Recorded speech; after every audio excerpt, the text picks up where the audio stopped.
I worked in silence every day believing my family would one day say they were proud. But when that day finally came, their words were colder than silence. I need to tell someone this story before I lose my mind completely. Maybe putting it out here will help me process what I've done to my family, to everything I thought mattered. My name is David and I destroyed everything good in my for 15 minutes of validation from a coworker named Sarah. But let me tell about the man I used to be, before I became this hollow typing at 3 a.m. in an empty apartment that smells like regret and instant ramen. For 12 years I worked 60-hour weeks in construction management. 12 years of leaving before my kids woke and coming home after they'd eaten dinner. 12 years of missing school plays and soccer games and parent-teacher conferences because Dad's building something important. 12 years of promising my wife Emma that this next project, this next promotion, this next raise would be the one that let me slow down. I told I was sacrificing for them, that every missed birthday party was an investment in their future. That the exhaustion in Emma's eyes when I stumbled through the door at 9 p.m. was just temporary. That my daughter Lily's Shehu Dadi, when she barely knew me anymore, was just a phase. I was building our dream house literally, a custom home on 5 acres outside town, with a workshop for me, a garden for Emma and enough space for Lily and our son Marcus to run free. Every nail I drove, every permit I filed, every contractor meeting I attended was for them. But somewhere in those 12 years I started believing my own lie. I started thinking that working meant loving, that providing meant caring, that being absent was acceptable as long as the bank account grew. Emma stopped asking me to come to things. She stopped mentioning when she needed help with the kids. She built to that function without me, and I told that was what I wanted. Independence. A wife who could handle everything so I could focus on work. God, I was such an. The first appeared 6 months ago when Sarah joined our project team. She was everything Emma wasn't at that point in our marriage. Available, impressed by my work stories, excited to see me every morning. She laughed at my jokes and asked about my projects like they were the most fascinating things in the world. It started innocently. Coffee runs that lasted too long, lunch meetings that had nothing to do with work, text messages about weekend plans that somehow never included our respective families. I told we were just friends, that I deserved to have someone who appreciated what I was doing, but I knew. Deep down, I knew exactly what was happening, and I let it happen anyway. The night it happened, Emma had taken the kids to her mother's for the weekend. She'd asked me to come, said her mom had been asking about me. I told her I had to finish some blueprints. Another lie. I was meeting Sarah for drinks to celebrate, closing a deal. We went to a bar 40 minutes from our town. Far enough that we wouldn't see anyone we knew. Far enough that I could pretend I wasn't a married man with 2 kids and a wife who was probably tucking them into bed alone for the 100th time. Sarah wore this blue dress that Emma would have looked beautiful in if I'd ever taken her anywhere nice enough to wear it. We talked about work, about how hard it was to find someone who really understood the pressure we were under. And then me. I should have stopped it there, should have pulled back, apologized, gone home to my family. Instead I her back. We didn't go back to her place or mine. We sat in my truck in the parking lot like teenagers, making out and telling each other how long we'd wanted this. How hard it had been to pretend we were just colleagues. How we deserved to be happy. For 15 minutes, I felt wanted, desired. Important to someone who chose to be there. Then I drove home to the house I was building for the family I was betraying. Emma and the kids came home Sunday evening with stories about grandma's cooking and Marcus's first successful bike ride without training wheels. Lily had drawn me a picture of our new house with all of us standing in front of it, holding hands. I hung it on the refrigerator and Emma hello like nothing had changed. But everything had changed. I'd crossed a line I'd sworn I never would. I'd become the kind of man I used to judge. The kind who weigh everything for a moment of selfish gratification. The worst part, it didn't stop there. Sarah and I started texting constantly, meeting for longer lunches, making excuses to work late together. I bought a separate phone to keep our conversations hidden. I told Emma I was working on a surprise for the new house when she asked about my secretive behavior. Another lie, always another lie. For 3 months I lived this double. Devoted family man by night, infatuated coworker by day. I convinced I was protecting everyone by keeping it contained.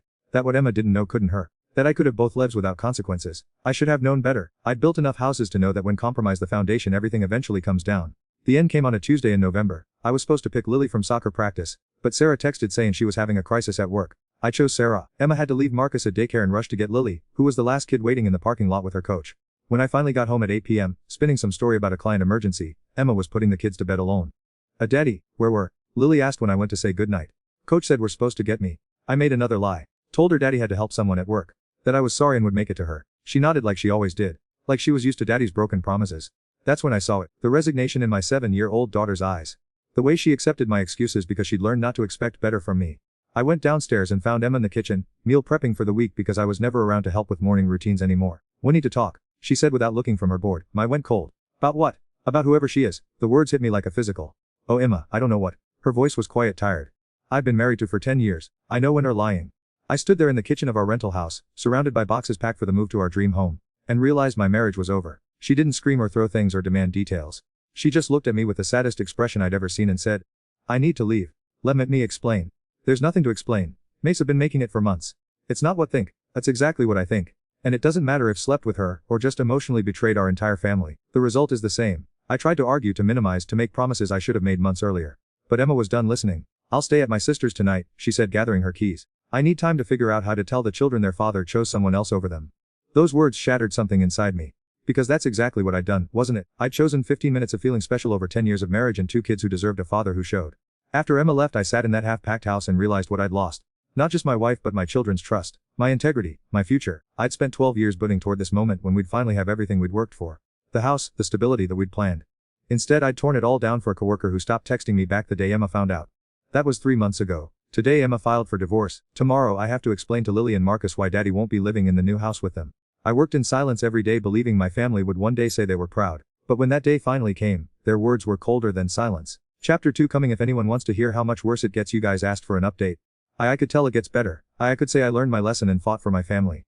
But this isn't that kind of story. This is the story of how I became a cautionary tale that parents will tell their sons about what happens when throw away everything for nothing. The divorce papers arrived on a Thursday. Emma's lawyer was thorough. Custody schedule, asset division, spousal support, all laid out in legal language that made 10 years of marriage sound like a failed business transaction. But the worst part wasn't the paperwork. It was the clause about the house. Our dream house. The one I'd spent 12 years working toward. The one with Lily's tree swing already from the old oak in the backyard and Marcus's future basketball hoop mounted above the garage. Emma was keeping it. She had to. The kids needed stability, and I was the one who destroyed that. So I gotta finish building the house I'd never live in. Had to show every day to install the kitchen cabinets where Emma would make breakfast for our kids without me. Had to run electrical to the master bedroom where she'd sleep alone because I chose someone else. Want to know what looks like? It's spending 8 hours a day creating away. The construction crew knew. Small town big mouths. I could see it in their faces when I walked onto the job site. The sideways glances, the conversations that stopped when I approached. Jerry, my lead electrician, had been to our kids' birthday parties. Now he couldn't look me in the eye. "Boss," he said one morning while we were roughing in the dining room wiring. My wife wanted me to ask, "How are Emma and the kids doing?" Translation: my wife wants to know for as big a piece of trash as everyone's saying. "They're fine." I lied, because I had no idea how they were doing. Emma had off all communication except through lawyers. I hadn't seen my kids in 2 weeks. That's when Sarah decided to twist the. She showed at the job site on a Tuesday, wearing workout clothes and that same smile that had started this nightmare. The crew scattered like roaches when lights come on. They knew exactly who she was. "David," she said, all casual like we were old friends. I wanted to see the famous house. I should have told her to leave. Should have made it clear that whatever we had was over the moment Emma found out. Instead, I was so starved for someone who didn't look at me like I was garbage that I gave her a tour. "It's beautiful," she said, running her hand along the granite countertop I'd chosen because Emma loved the color. "Emma's a lucky woman. She's my ex-wife now." I corrected, like that somehow made this better. Sarah moved closer and I smelled her perfume. The same scent that used to make my heart race now made me feel sick. "So are free," she said. That word hit me wrong. Free. Like my marriage had been a prison instead of the best thing in my. Like destroying my children's world was liberation instead of the worst mistake I'd ever made. "Sarah, we can't do this here." "Where then?" "Place, my place. A 1-bedroom apartment above the hardware store downtown. Bare walls, a mattress on the floor, and a refrigerator containing an leftover Chinese takeout. The kind of place 22-year-olds live in, not 34-year-old fathers. I don't think we should do this anywhere." Her face changed. The sweet expression disappeared, replaced by something harder. "Seriously, away marriage for me, and now we're getting cold feet?" "I didn't throw away my marriage for. I'd away because I'm an who thought I deserved better than what I had. So this is my fault now." "No, it's mine. All of it." She left without another word, and I never saw her again. Heard later that she transferred to the company's Denver office. Probably smart. Small towns have long memories for this kind of thing, but the damage was done. Someone had seen her at the house. By Friday everyone knew the other woman had been back. By Monday, Emma's lawyer was calling about contempt of court and violating the separation agreement. I hadn't anything legally, but I'd something worse. The tiny shred of respect Emma might have still had for me. The first custody visit was scheduled for that Saturday. 8 hours with my kids, supervised by Emma's sister Rachel because Emma didn't trust me alone with them yet. Not because she thought I'd them, but because she thought I might confuse them with false promises about the family getting back together. She was right not to trust me. I absolutely would have made promises I couldn't keep. Rachel picked me at 9 a.m. sharp. The kids were in the backseat of her minivan, both staring out their windows like they were being driven to their. "Hi Daddy," Lily said without looking at me. Marcus, only 5, was more direct. "Air coming home now." Rachel, me a warning look in the rearview mirror. "We'd gone over this, no false hope. No promises about reconciliation. Just a fun day with Dad. We're gonna have a great day together," I said instead of answering his question. We went to the park where I used to push them on swings when they were toddlers. Where I taught Lily to ride a bike and helped Marcus overcome his fear of the big slide. It should have been nostalgic and sweet. Instead it felt like a funeral for our family. The kids were polite but distant. They answered my questions with one-word responses and played half-heartedly with the toys I'd brought. Lily kept looking at her watch like she was counting down the minutes until she could go home. Home where I wasn't welcome anymore. "Daddy," Marcus said while we were eating lunch at McDonald's, "why don't live with us anymore?" Rachel tensed in the booth beside me. This was the conversation Emma had been dreading. The one that would shatter whatever innocence they had left. "Sometimes grown-ups make mistakes," I said, adding how weak it sounded. "And sometimes those mistakes mean families have to live differently for a while." "But could just say sorry," Lily said. "That's what tell us to do when we make mistakes." Out of the mouths of. If only it were that simple. If only I could take back 3 months of lying and betrayal with a heartfelt apology. "Some mistakes are bigger than sorry can fix, sweetheart." Lily got that look she always got when she was processing something difficult. Too smart for her own good, just like her mother. Is it because of the lady who came to the house? My turn to ice. "What lady?" "The lady in the blue dress. I saw her through the window when I was riding my bike. She was touching face. Rachel was staring at me now, her expression horrified. This was worse than Emma had imagined. Our daughter had witnessed my betrayal firsthand. Lily, is that why mommy cries at night? The McDonald's playplace suddenly felt like the quietest place on earth. Other families were laughing and playing around us, but our little corner had become a wasteland of broken promises and childhood trauma. Mom cries, I whispered. Every night after she puts us to bed, she tries to be quiet, but I hear her. I wanted to crawl under the table and disappear. My sweet, innocent children were living with the aftermath of my selfishness every single day. Emma, who'd been nothing but loyal and loving for 10 years, was crying herself to sleep because I'd chosen 15 minutes of validation over our family. The rest of the day passed in a blur of forced activities and hollow conversations. When Rachel dropped me back at my apartment, the kids barely said goodbye. Uncle David, Rachel said as I was getting out of the car. She'd called me Uncle David since Emma and I started dating in college. Now it sounded like a curse word. Yeah, Emma didn't want me to tell this but should know. Lily's been having nightmares. Marcus started wetting the bed again. They're both seeing a counselor. She drove away before I could respond, leaving me standing on the sidewalk outside my pathetic apartment, drowning in the knowledge that I'd traumatized my own children. That night I sat on my mattress on the floor and did the math. In 6 months, the house would be finished. Emma and the kids would move into the I'd planned for us. I'd have helped create their happily ever after, and then I'd drive away from it forever. I'd worked in silence every day believing my family would one day say they were proud. Instead I'd become the villain in their story. The cautionary tale they'd tell their friends about what happens when fathers choose themselves over their families. The next morning, I drove past the old house where Emma and the kids were still living. Marcus's bike was lying in the front yard, and Lily's art supplies were scattered on the porch table. Normal family chaos that I was no longer part of. Emma came out to get the mail and saw me sitting there. For just a moment, our eyes met through my windshield. She looked tired, older. The woman who used to light when I came home now looked at me like I was a stranger. She went back inside without acknowledging me, and I drove to work to spend another day building the dream I'd destroyed. This is it, the end of my story. The day I'd worked 12 years for finally came, and I need to tell what happened. Not because I want sympathy, but because maybe someone reading this will recognize themselves before it's too late. The house was finished on March 15th. Every detail perfect. The crown molding I'd installed by hand. The hardwood floors I'd personally selected and supervised. The kitchen island where Emma was supposed to make birthday cakes and help with homework. The master bathroom with the soaking tub she'd dreamed about for years. It was everything we'd planned, everything I'd sacrificed for. And I wasn't allowed inside for the final walkthrough. My lawyer handled it. Emma got the keys from him, not me. I sat in my truck across the street and watched through the windows as she and the kids explored their new home for the first time. Watched Lily run the stairs to her bedroom with the built-in window seat. Watched Marcus discover the playroom I'd designed just for him. They looked happy. Happier than they'd looked in months. That's when I realized the truth I'd been avoiding. My family wasn't broken because I left. They were healing because I was gone. The moving trucks came the next day. I wasn't invited to help, but I drove by anyway. Couldn't help. Emma's parents were there. Her sister, a bunch of friends from the neighborhood. A whole support system that had rallied around her and the kids. None of them would look at me. Mrs. Patterson from next door, who used to bring us cookies at Christmas, actually turned her back when she saw my truck. The mailman, who'd known me for 8 years, pretended not to see me wave.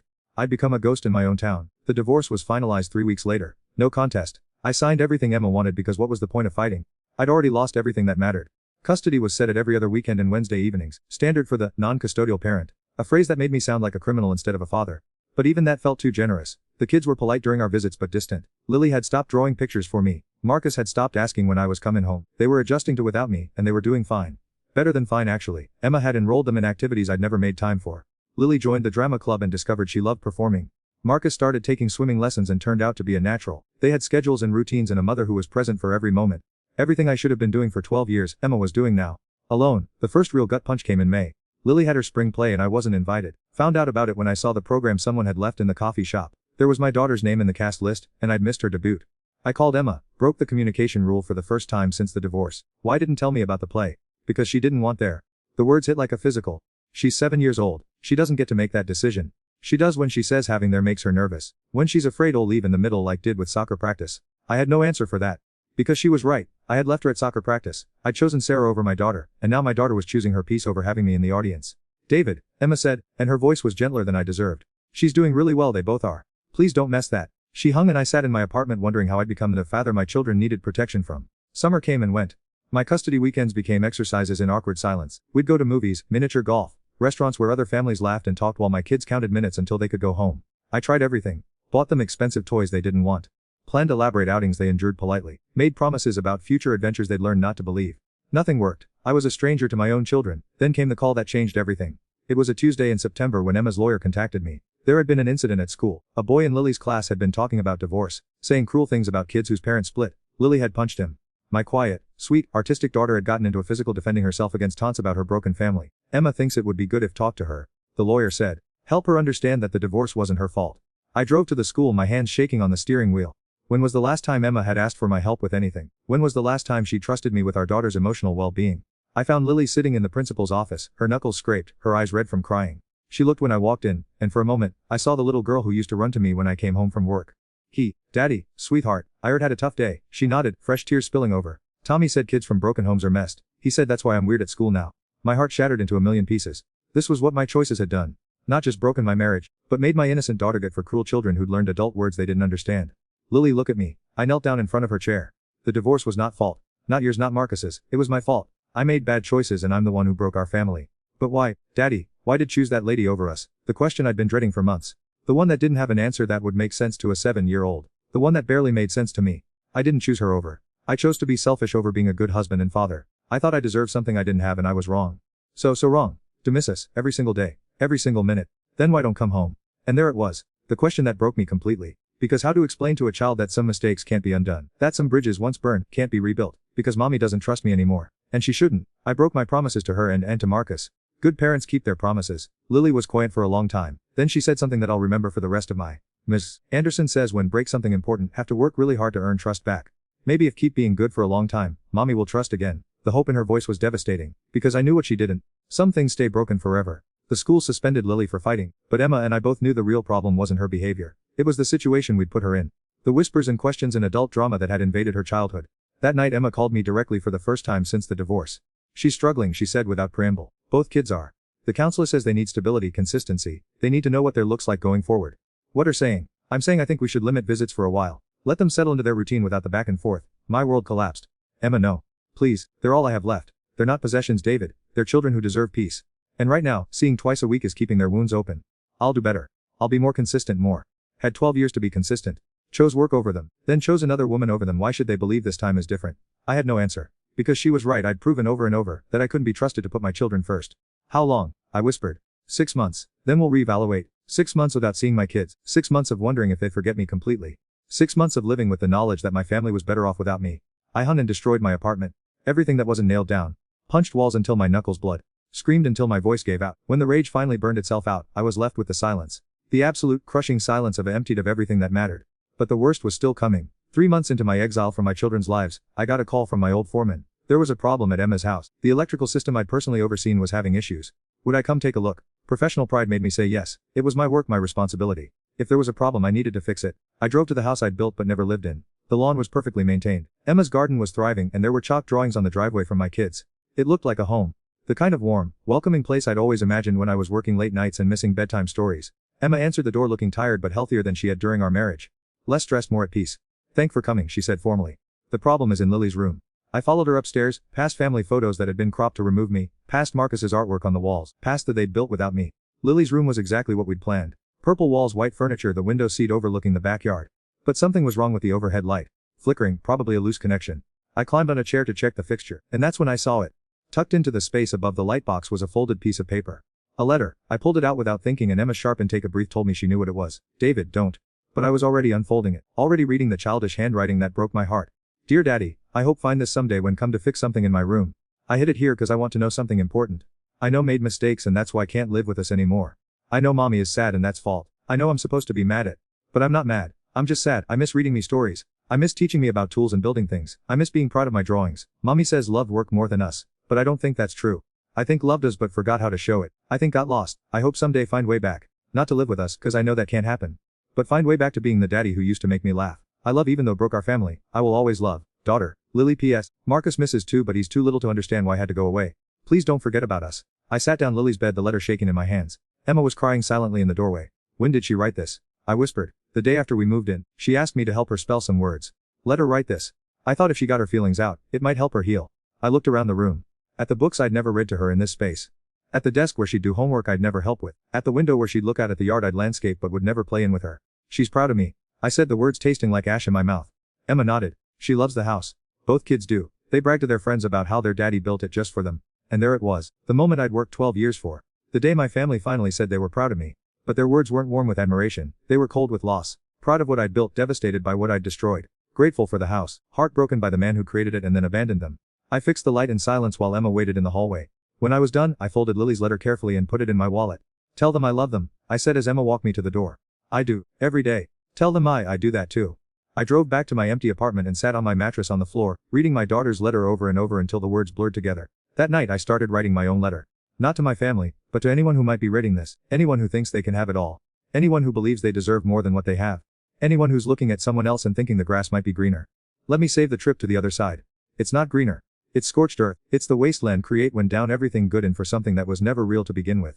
I worked in silence every day believing my family would one day say they were proud. But when that day finally came, their words were colder than silence. Because pride without presence is just another word for regret.